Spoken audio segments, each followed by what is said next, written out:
Mereka ini mulai dengan memperlihatkan kelanjutan para hunter yang terjebak di dalam sebuah dungeon misterius. Mereka berada dalam sebuah ruangan yang diisi oleh monster yang besar dan sangat kuat. Mereka bergerak dan membunuh para manusia tanpa ampun jika para manusia bergerak tidak sesuai ketentuan yang ada di dalam ruangan tersebut.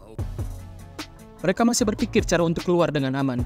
Ada satu orang yang merasa jika ia bisa kabur dari tempat itu karena ia merasa jika ia sangat cepat. Namun sayang, ketika sang pria mencoba untuk kabur, laser api keluar dari mata sang monster dan sang hunter pun berhasil kabur. Kabur ke alam baka maksudnya. Jinwo masih berpikir bagaimana cara kabur. Walau ada sedikit keanehan, mengapa sang monster hanya menyerang mereka yang mencoba kabur saja, sedangkan mereka yang duduk manis di sana tetap hidup dan aman. Mereka pun teringat dengan satu persyaratan yang tertulis di salah satu batu monster di sana, yaitu hormati sang dewa. Jinwo pun sepertinya sedikit mengetahui maksud dari salah satu aturan di sana.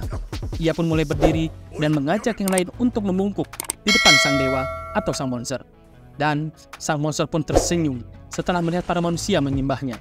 Sepertinya rencana Sung Jiwo berhasil untuk kali ini. Ketika yang lain merasa jika mereka semua sudah aman, namun Jinwo merasa jika semua ini belumlah selesai.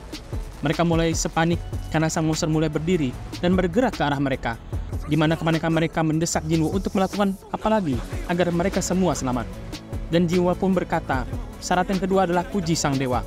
Mendengar hal itu, salah satu dari hunter pun maju karena ia merasa jika ia adalah salah satu anggota paduan suara gereja. Dan dia mulai melakukan pujian terhadap monster dewa tersebut. Akan tetapi, ketika ia berlutut dan mulai berdoa, sang monster pun menginjak pria tersebut hingga tewas. Jinwo yang mulai sadar jika yang dimaksud puji sang dewa di sini tidaklah sama seperti mereka memuji dewa atau Tuhan sesuai ajaran mereka yang mereka anut sekarang. Karena dewa yang satu ini bukanlah dewa yang seperti manusia sembah pada umumnya. Bukan hanya sang pria altar saja yang menjadi korban, akan tetapi seorang wanita yang sudah sangat syok dengan keadaan ini pun mati dengan cara yang sama. Mereka yang tersisa pun berlarian, menghindari dari ancaman diinjaknya oleh sang monster ini. Ketika mereka semua kabur, Tuan Park kabur cukup jauh dan berdiri di depan salah satu monster yang sudah memegang pedang. Dan ia pun terbelah dua dengan sempurna.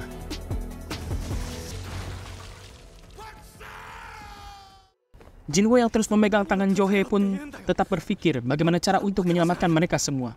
Ia pun melihat semua patung yang ada di sana, dan ia pun berpikir jika semua harus berdiri di depan patung yang sedang memegang alat musik.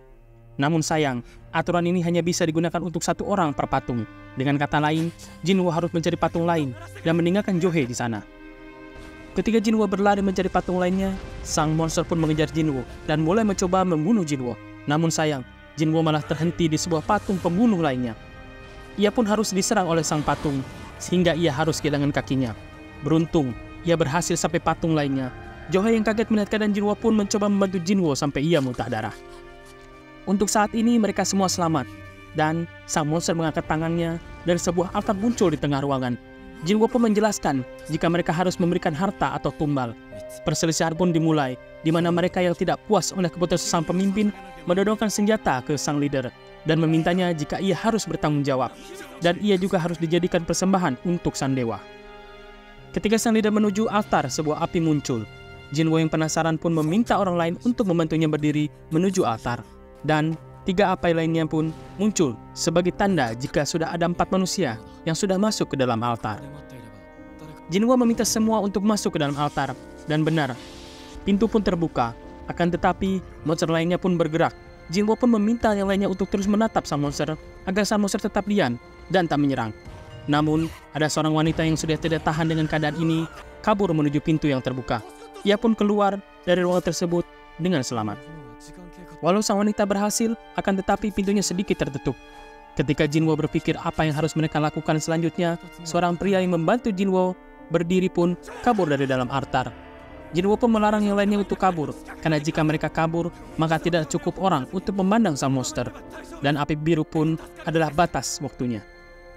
Walau terdengar masuk akal, bagaimana jika waktunya habis, apakah mereka semua akan terjebak di dalam sana? Seorang pria pun menangis dan kabur, karena ia masih memiliki keluarga yang menunggunya. Ia pun kabur meninggalkan Jinwo, Johei, dan Pak Song di dalam sana. Pak Song yang merasa jika ia adalah leader dan merasa jika ini adalah tanggung jawabnya, menyuruh Jinwo dan Johei untuk pergi dari sana. Akan tetapi, Johei yang dari tadi hanya menjadi beban pun kini memiliki masalah lain. Kini ia tidak bisa berdiri karena sepertinya ia kehabisan tenaga dan terlalu shock dengan keadaan ini. Jinwo pun akhirnya meminta Tuan Song untuk menggendong Johei dan meninggalkan dia di sana. Tuan Song dan Johei pun selamat.